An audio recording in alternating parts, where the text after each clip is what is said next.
안녕하십니까. 신의균의 군사TV 디펜스 브리핑입니다. 자, 오늘도 아주 중요한 군사 무기 관련 소식 전해드리겠는데요. 파키스탄이 정권이 바뀌었죠. 과거에 임란 칸이라는 총리가 집권하던 그 완전히 친중 정부에서 반중 정부로 바뀌었는데, 그래도 그 파키스탄 권력층 내에 친중의 색깔은 도저히 지울 수가 없나 봅니다. 파키스탄이 미국제 F-16을 완전히 대체해서 중국제 J-10C 전투기로 갈아탈 것이다 라는 건데요. 어떤 내용인지 보겠고, 우크라이나에 최강의 자탄식 탄도미사일인 에테킴스, 강철비죠, 스틸레인, 그리고 최강의 관통 탄두를 가지고 있는 메피스토 탄두죠, 타우러스 미사일이 같이 들어가게 되었습니다. 러시아 지휘부 이제 어디에 숨어 있어도 큰일 나게 되는데요. 어떤 내용인지 보도록 하겠습니다. 신인균의 군사TV 구독, 알림, 좋아요 눌러주십시오. 5가지 단신을 먼저 보겠습니다. 유럽 각국이 고속도로에서 전투기를 긴급 이착륙하는 훈련을 강화하고 있다 라는 소식이고요. 대만이 소형 고속 수상 자폭 드론인 C샤크 400을 도입 준비하고 있다 라는 소식까지 보겠습니다. 첫 번째입니다. 유럽 각국이 유사시에 대비한 전투기 임시 활주로 전개 훈련을 크게 강화하고 있습니다. 노르웨이 공군이 F-35A 전투기 고속도로 운용 훈련을 실시한 데 이어 스페인 항공우주군도 유로파이터 타이푼 전투기 고속도로 이착륙 훈련을 실시했다는 소식입니다. 우크라이나가 전후 공군력 재건 사업을 통해 미국의 F-35 전투기를 도입하고 싶다는 의사를 미국 측에 전달한 것으로 확인되었습니다. 주력 제공기로 F-35를 다목적 4.5세대 전투기로 그리펜 전투기를 도입하려는 내부 방침이 굳어진 것으로 알려졌는데, 우크라이나가 이 두 종류의 전투기를 모두 구매할 수 있을지 지켜봐야겠습니다.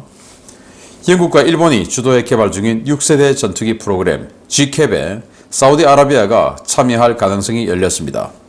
영국과 일본 정부가 사우디의 급속한 중국 밀착을 견제하기 위해 일정 조건을 걸고 사우디의 G캡 참여를 허용하는 방안을 검토 중이라는 소식입니다.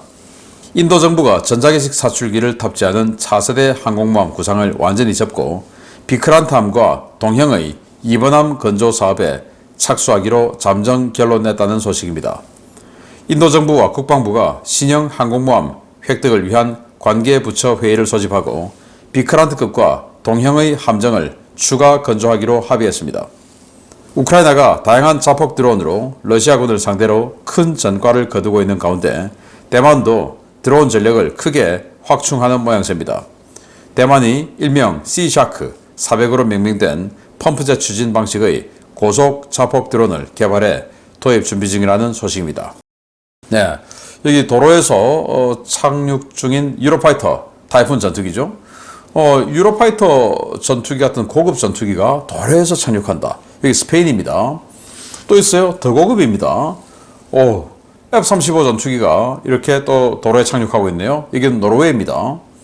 지금 러시아가 우크라이나를 침공함으로써 유럽 각국이 전쟁은 결코 남의 일만은 아니구나 라는 것을 절감하고 이제 이런 훈련을 하는 것이고, 이번 전쟁을 보면 러시아가 우크라이나의 공군기지 때리고 뭐 이런 식으로 했죠. 그래서 공군기지가 타격받았을 때 출격하고 나갔는데 나의 모기지가 타격받으면 다른 데 어디로 뭐 산육해야 되지 않습니까? 그래서 이런 비상활주로를 운영을 한다라는 건데, 저도 제가 어릴 때부터 우리 지역의 인근에 그 울산 울주군이죠. 그 언양 지역에 그 고속도로, 경부고속도로 활주로가 있었어요. 그래서 오랫동안 그 활주로를 관리를 했었고, 또 가끔씩 그 활주로에 팬텀 전투기, F5 전투기 이런 게 이착륙 훈련도 하고, 그러면 이제 버스나 뭐 화물차들은 이 밖으로 나가서 이 국도를 따라 다음 이제 인터체인지로 들어가서 가고 뭐 이런 식으로 했는데, 언제부턴가 전혀 훈련을 하지 않고 그 고속도로 활주로는 사용을 하지 않는 것으로 보입니다. 이를테면 분명히 저기 공군기지였던 곳인데 지금은 제가 봤을 때 무슨 목재 회사가 사용을 하고 있는 것 같아요. 그러니까 공군에서도 아예 이제는 뭐 고속도로 이착륙 안 한다라는 것으로 간 것 같은데, 우리야말로 진짜 해야 되는 거 아닙니까? 그래서 우리가 지금 이 경부고속도로 상에서도 김천 쪽에도 제가 있는 것으로 알고 있는데, 뭐 그런 이 비상활주로 운용하는 테스트, 훈련 다시 재생해야 되지 않은가라고 생각합니다. 스페인이 러시아 미사일 맞을 확률이 높겠습니까? 우리 대한민국이 북한 미사일 맞을 확률이 높겠습니까? 근데 스페인, 노르웨이는 이러고 있는데 대한민국 안 한다. 참 희한하죠. 자, F-35를 우크라이나가 전쟁 후에 사겠다. 그리고 로우급 전투기로 스웨덴의 그리펜 전투기를 사겠다. 이런 하이로우 믹스 개념으로 F-35와 그리펜으로 한다. 라는 방침이 굳어진 것 같다라는 건데, 자, 우크라이나의 경제력으로 이런 F-35, 그리펜 이런 것들을 다량 구매할 수 있을지, 지금 전쟁이야. 전쟁 중이기 때문에 막 지원을 해주지만 전쟁 끝나고는 뭐 돈 주고 사야죠. 과연 그럴 능력이 되는지.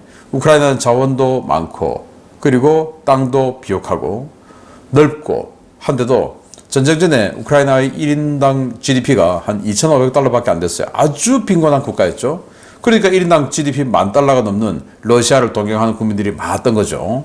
그런데 전쟁 한번 했다고 해서 국민성이 바뀔 것인지 갑자기 경제력이 확 올라갈 것인지 좀 의문스럽죠. 그래서 꿈은 창대한데 과연 실현될 것인지 지켜봐야 됩니다. 자, G캡. 그러니까 처음에 뭐 영국이 템페스트라고 했다가 이제 일본 들이고 뭐 이렇게 해서 G캡이라는 6세대 전투기를 만드는데 사우디아라비아도 6세대 전투기 가지고 싶죠. 그런데 미국이 안 된다라고 하고 스텔스 전투기 사고 싶은데 안 된다라고 하고 하니까 이제 여기 G캡 참여하려고 하는데 또 안 된다라고 했죠. 그러다가 아니 이런 식으로 자꾸 내팽개치면 중국하고 완전히 그냥 밀착을 할 것 같으니까 미국이 우리는 안 되는데 당신네들은 좀 어떻게 한번 해봐 뭐 이렇게 됐겠죠. 그래서 영국이 일본과 협의해서 사우디를 여기에 일정 조건을 좀 제한하고 넣어주는 이 방향을 검토하고 있다.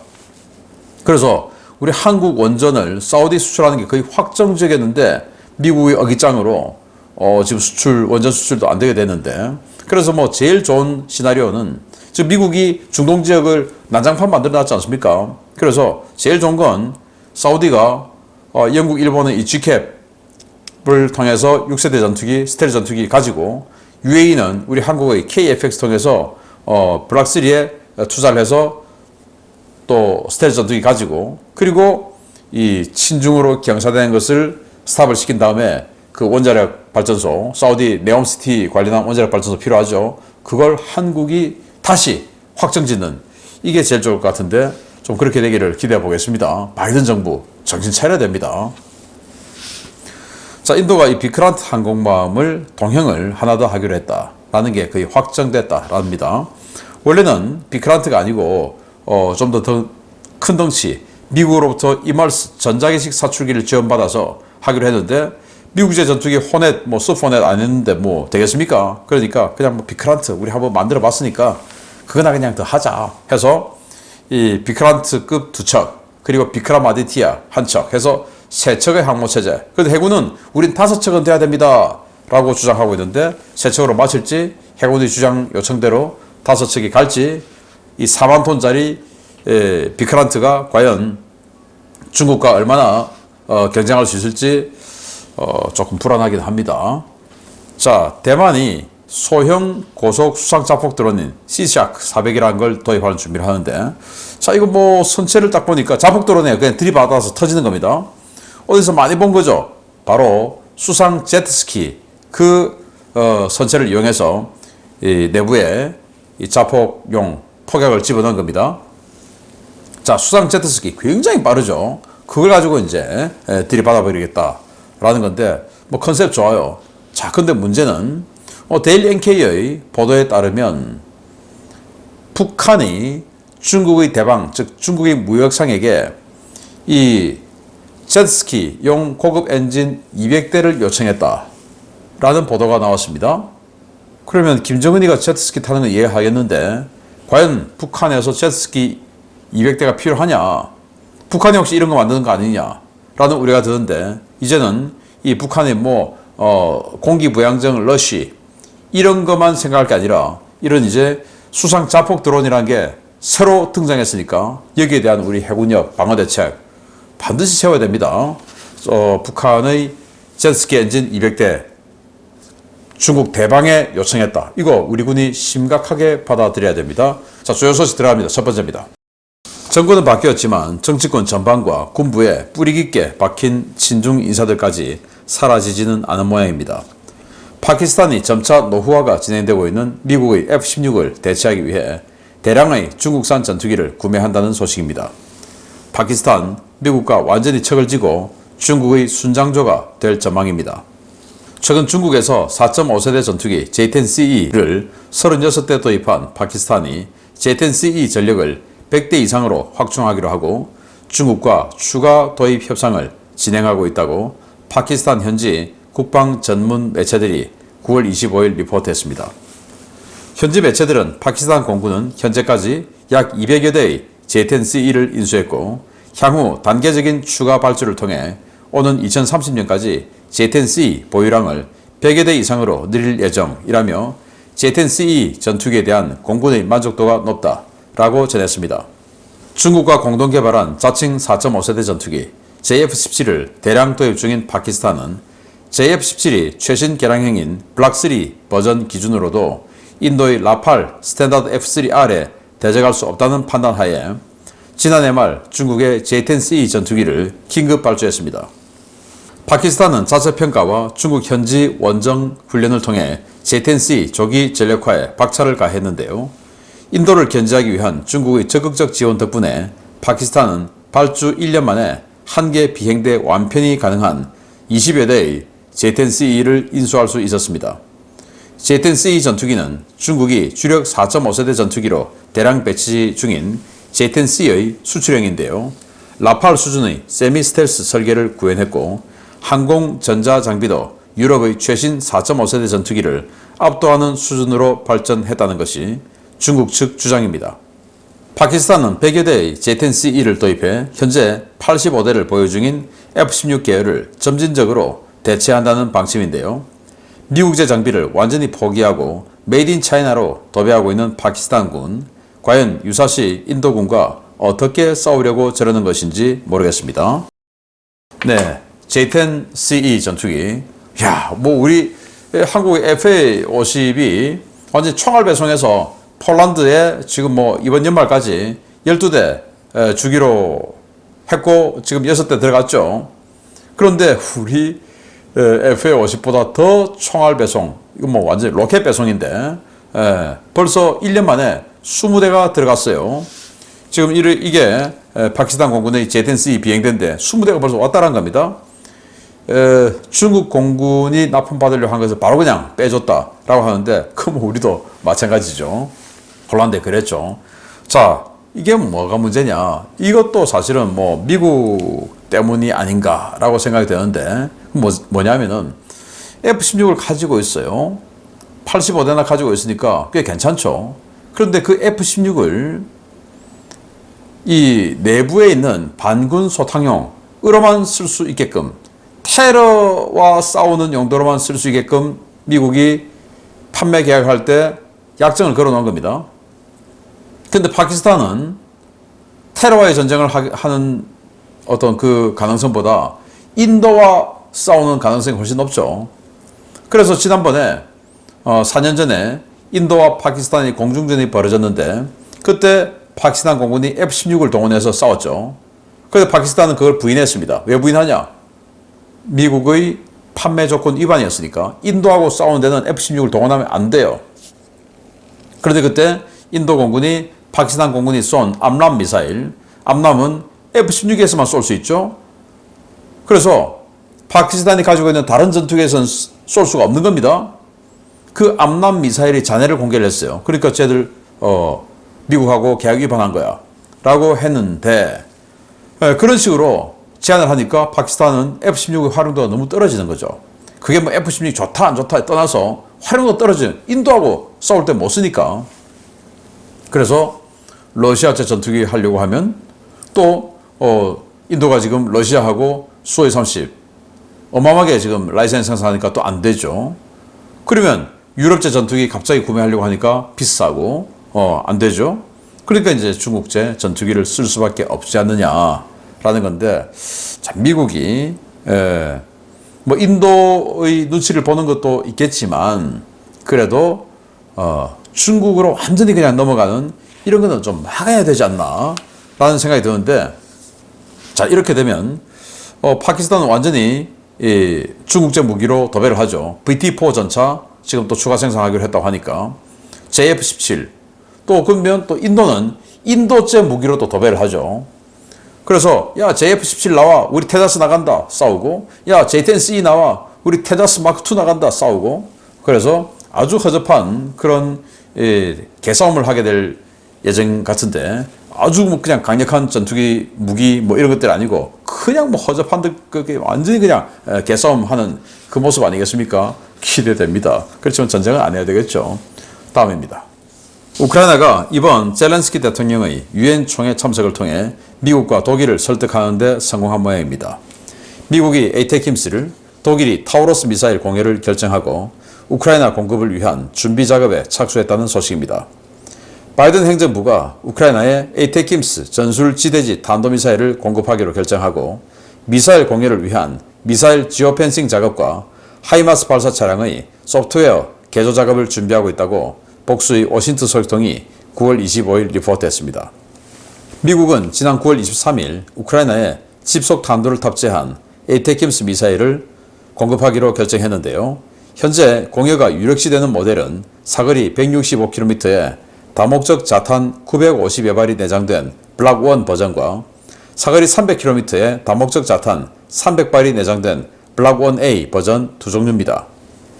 이번 공여 결정에 따라 미군은 올겨울 이전에 우크라이나군에 에이테킴스를 공급하기로 하고, 러시아 영토 공격 방지를 위한 지오펜싱 소프트웨어 적용과 하이마스 발사 차량 운용 소프트웨어 복원 작업을 준비하고 있는 것으로 전해졌습니다.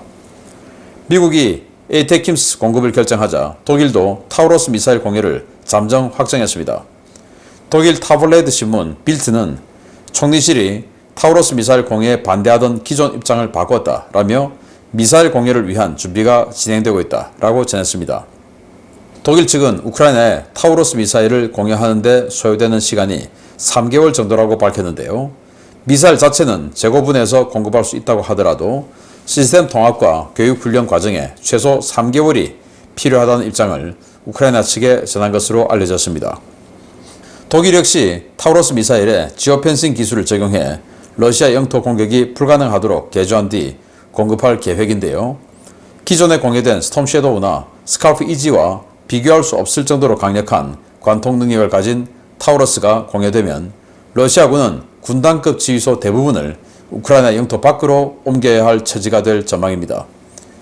미국과 독일이 공급하기로 한 무기들은 늦어도 내년 1분기 중에는 우크라이나군에 인도될 예정인데요. 에이테킴스와 타우로스의 조합, 과연 어떤 전략적 타격 능력을 발휘할지 기대를 가지고 지켜봐야겠습니다. 네, M270 MLRS 또는 M142 하이마스에 장착되는 에이테킴스 미사일입니다. 그래서 하이마스에는 한 발, MLRS에는 두 발 장착되죠. 그래서 이게 기본형이 165km 날아가는데 이 자탄, 수류탄보다 조금 더 센 위력의 자탄이 900발, 그리고 이 블락 1A 버전은 300km 사거리를 연장한 대신 이제 자탄을 빼고 연료를 더 많이 집어넣었죠. 그 대신 자탄 300발. 자, 이 자탄식 에이테킴스가 우크라이나에 드디어 들어간다라는 거고, 그리고 타우로스도 들어간다. 이 정치권이나 군에서는 다 줘라 또 줄 준비가 되어 있는데 총리실만 반대했죠. 즉 숄츠 총리만 반대한 겁니다. 그런데 이제 그거 준다라고 하는데 여기에 들어가는 메피스토 관통 탄두가 강화 콘크리트 기준으로 무려 6m를 관통할 수 있어요. 어마어마하죠. 그러니까 이제 러시아군 이 고위급 지휘부들 큰일 난 겁니다. 사거리는 500km 이상 길죠. 거기다가 6m를 관통할 수 있는 관통탄도 있죠. 지하 벙커 그냥 뚫어버리니까 큰일 난 거죠. 탄도 중량 450kg. 그런데 독일의 말이 참 가관입니다. 이거 업그레이드하고 또 교육 훈련하고 하는데 3개월 걸린다라고 하는데, 아니 지금 스카프 이지 프랑스가 준 거, 그리고 영국이 준 스톰 섀도우 비슷한 건데 잘 쓰고 있는데 무슨 교육 훈련을 3개월이나 해요. 그 말은 정말 주기 싫은데 분위기상 안 줄 수는 없으니까 주긴 주는데 어떻게든 시간 한번 끌어보자 라는 숄츠 총리의 의도가 드러난다라고 생각하는데요. 자, 그래서 제가 이 마치는 이 영상에 이 타우러스 링크 해드리겠습니다. 그래서 타우러스의 성능 한번 확인해 보시고, 또 제가 이번 주말에 알기 쉬운 무기평가를 통해서 에이테킴스, 이게 4가지 버전이 탄이 있는데 어떤 능력, 그리고 어떤 전장에서 싸웠고, 그런 것들을 다 알려드리도록 할 테니까 알기 쉬운 무기백과 기대해 주시기 바랍니다. 마치겠습니다. 감사합니다.